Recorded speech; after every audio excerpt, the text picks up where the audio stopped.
Do you believe you have the power to remove him, and are you trying to do that? I don't think he's doing the job. He's too late, always too late, a little slow, and I'm not happy with him. I let him know it, and if I want him out, he'll be out of there real fast, believe me. Will you take steps to return Kilmar Abrego Garcia to the United States and put him in front of a judge? Well, I'm not involved in it. I'm going to respond by saying you'll have to speak to the lawyers, the DOJ. I've heard many things about him, and we'll have to find out what the truth is. Eggs have gone through the roof before I got there, and they were screaming at me, the press, the fake news, like you're fake, and the fake news is screaming at me, like, about eggs. I said, I've only been here, this is my 7th day. My daughter died a happy man. You know why? Because he wasn't the worst president. Joe Biden was. And if you're smart, you don't go involved and get involved in wars that you can blame the man that was sitting in this seat. Biden, he didn't know what the hell was going on, but I can guarantee you that, and everybody agrees to it, if I were president, that war would have never taken place. I'm not blaming him, but what I am saying is that I wouldn't say he's done the greatest job. Anything the Prime Minister said to you that changed your perspective on this? Tariffs are making us rich. We were... So with Europe, the goal for me is to make the West great again. Okay? And I think we can do it together. We can.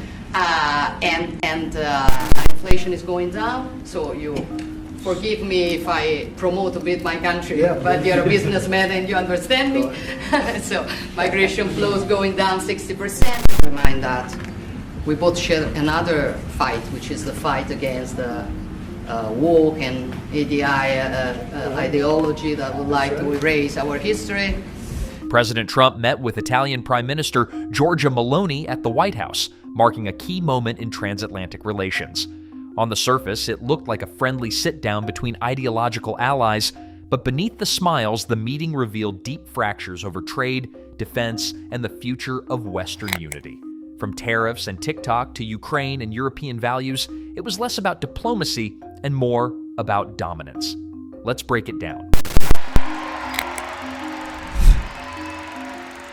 And I say the most beautiful word in the entire dictionary of words is the word tariff. I love tariff.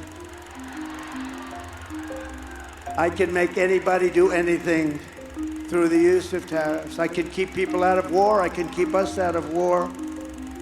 The word tariff is the most beautiful. I think I'll do this just so I don't get myself in trouble. In the realm of U.S. politics, few issues have caused as much friction as Donald Trump's aggressive stance on tariffs. Throughout his presidency, Trump consistently emphasized the power of tariffs as a tool to bring other countries to the negotiating table. But his approach has sparked confusion, concern, and at times direct confrontation with key global allies. On a recent meeting in the Oval Office, Trump hosted Italian Premier Giorgia Meloni. The two discussed the future of trade, tariffs, and the international economy, but as always with Trump, nothing was as straightforward as it seemed. Back on trade, Mr. President, you did say that you are confident these deals will be done, but you also said that you're in no rush. Americans are seeing prices rise. They're seeing it on their bills. How long can they expect that pain to last? So they've already seen it get much better, because if you were truthful, which you're not, I know you very well, you have gasoline that hit $1.98 yesterday in a couple of states. You have gasoline's way down. The price of oil has dropped substantially. The price of groceries are substantially down. The price of eggs, when I came in, they hit me with eggs. I just got there. I was here for 1 week and they started screaming at me, eggs have gone through the roof. I said, I just got here. I was here for 7 days and I hear that eggs have gone through the roof before I got there. And they were screaming at me, the press, the fake news, like you're fake. And the fake news is screaming at me, like, about eggs. I said, I've only been here, this is my 7th day. While Trump's words reflect his usual approach of taking a tough stance, this sentiment directly contradicts his past statements when he declared trade wars easy to win. Despite his casual approach, tariffs have had real-world effects. The U.S. stock market has faced volatility, and many economists predict rising job losses and price hikes as a result of prolonged trade tensions. You're saying $3 trillion. That's $3 trillion worth of imports. And they don't have to pay. And if, by the higher the tariff, the more likely it is to have them come into the higher the tariff, the more you're going to put on the value of that piece, those goods, the higher people are going to pay in shops. Ready? The higher the tariff, the more likely it is that the company will come into the United States and build a factory in the United States so it doesn't have to pay the tariff. That will take many, as you know, that will take many years. For Trump, tariffs are not just a policy tool. They're a declaration of power. Trump often claims that tariffs are what make the U.S. rich, despite growing concerns that his trade war might have unforeseen consequences for the American economy. Tariffs are making us rich. We were losing a lot of money under Biden on trade, and now that whole tide has turned. We're making a lot of money. We're taking in a lot of money. Don't forget, we're taking in 25% on cars, 25% on steel, 25% on aluminum, 10% baseline. We put penalties on China for sending us fentanyl. We put penalties on Mexico and Canada. This is an oversimplification of a complex issue. While tariffs may bring in some short-term gains by discouraging imports, they often lead to higher prices for consumers and increased costs for U.S. businesses. In fact, some economists warn that these tariffs could harm U.S. industries in the long term, potentially leading to recession. Even Trump himself partially rolled back some of these tariffs when market panic hit.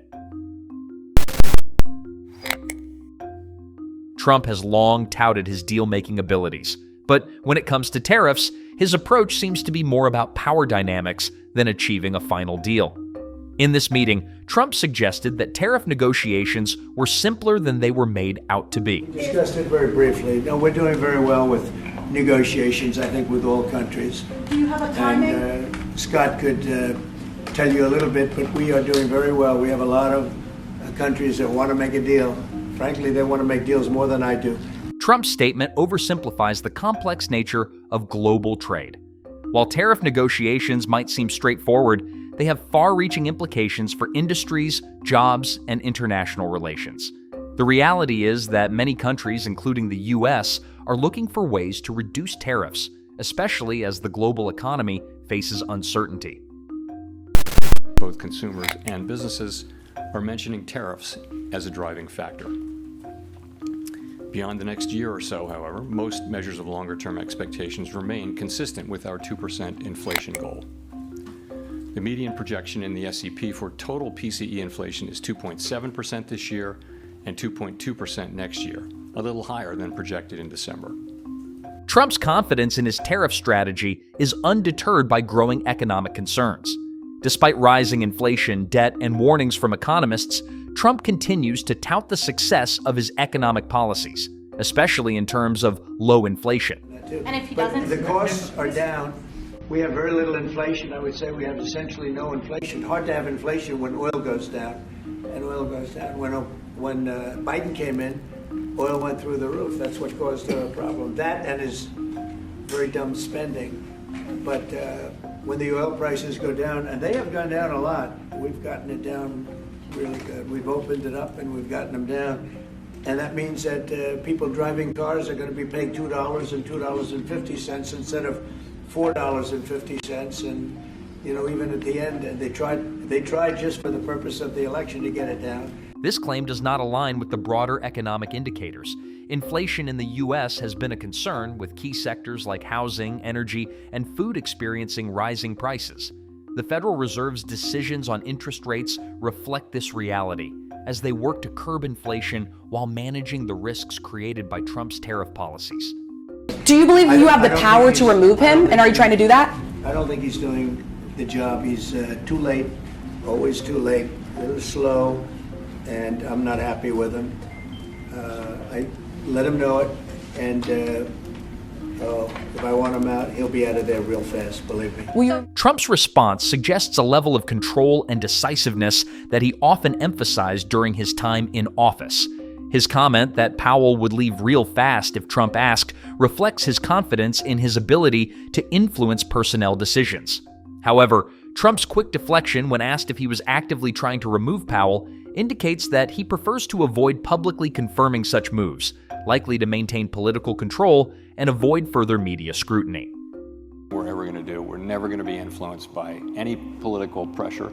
People can say whatever they want. That's fine. That's not a problem. If Trump did indeed remove Powell or others in the administration, it would further reinforce his image as a leader willing to make tough, sometimes controversial, decisions.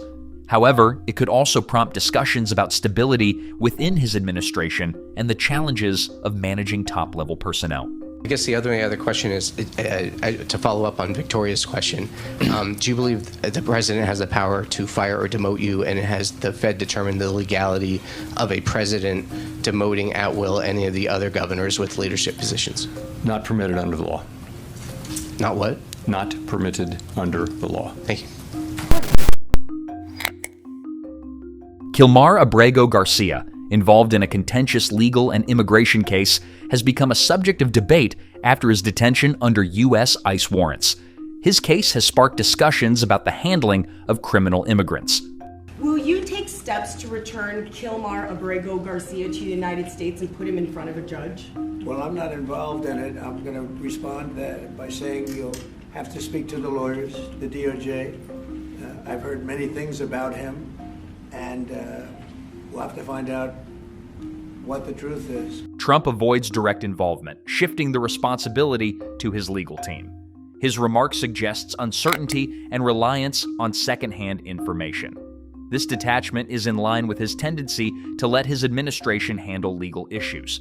This case may influence how his administration is perceived regarding immigration policy and criminal justice, especially if any controversial decisions are made. Trump's response signals a reluctance to engage directly, but any legal outcomes in Garcia's case could impact public opinion on immigration enforcement and his administration's handling of international legal matters. Though the two leaders agree on trade, there's a significant divergence when it comes to foreign policy, especially regarding Ukraine and defense spending.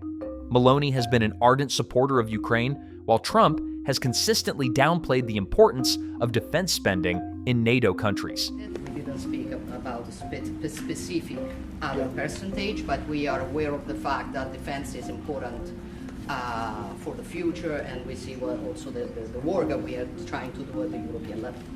And I don't know if Zelensky responsible, but I'm not exactly thrilled with the fact that that war started. That was a war that would have never started if I were president. Trump has previously urged NATO members to meet the defense spending targets, particularly focusing on nations like Italy. However, his reluctance to engage on this issue during the meeting with Meloni is notable. Italy's defense spending remains below the 2% GDP target for NATO members, at just 1.49%. This discrepancy underscores the tension in U.S. European defense policy.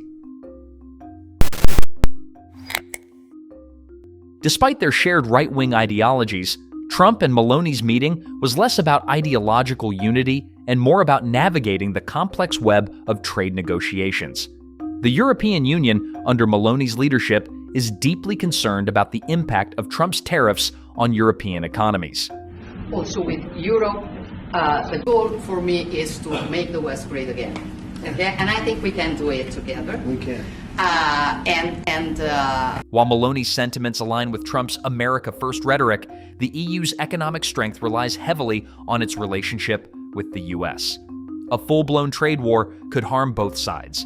The EU's trade relationship with the U.S. is valued at $1.8 trillion annually. In fact, the EU has made efforts to negotiate zero tariffs, though Trump remains resistant to making deals without imposing tariffs.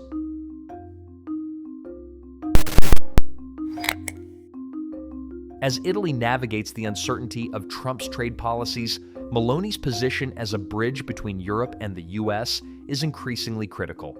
With rising concerns over the global economic outlook, both leaders will need to find a way to balance economic growth with international cooperation. We might remind that we both share another fight, which is the fight against the woke and ADI ideology that would like to erase our history. While Trump's tariff policies have drawn ire from many European leaders, Meloni's nuanced position suggests that Italy, and perhaps Europe as a whole, is attempting to balance support for the U.S. with the need to protect their own economic interests. The future of U.S. EU relations remains uncertain, with Trump's economic policies likely to shape that trajectory. Trump's meeting with Giorgia Meloni is just one of many in a series of encounters that will shape the future of global trade. With tariffs still a cornerstone of Trump's economic strategy, the road ahead remains uncertain. Whether his approach will lead to prosperity or economic upheaval is yet to be seen, but one thing is clear: the battle over tariffs is far from over. Do you think that, sorry, Please. do you think that Italy can be your best ally in Europe? And also, do you ever notice when you walk if you step on ants? Only if the Prime Minister remains the Prime Minister can it be our best.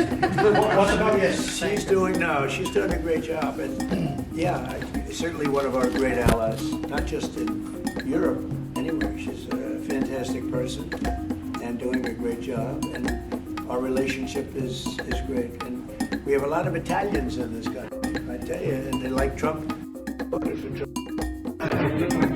Thank you very much, everybody. Thank you. I'm talking about China. Thank you, Prime Minister.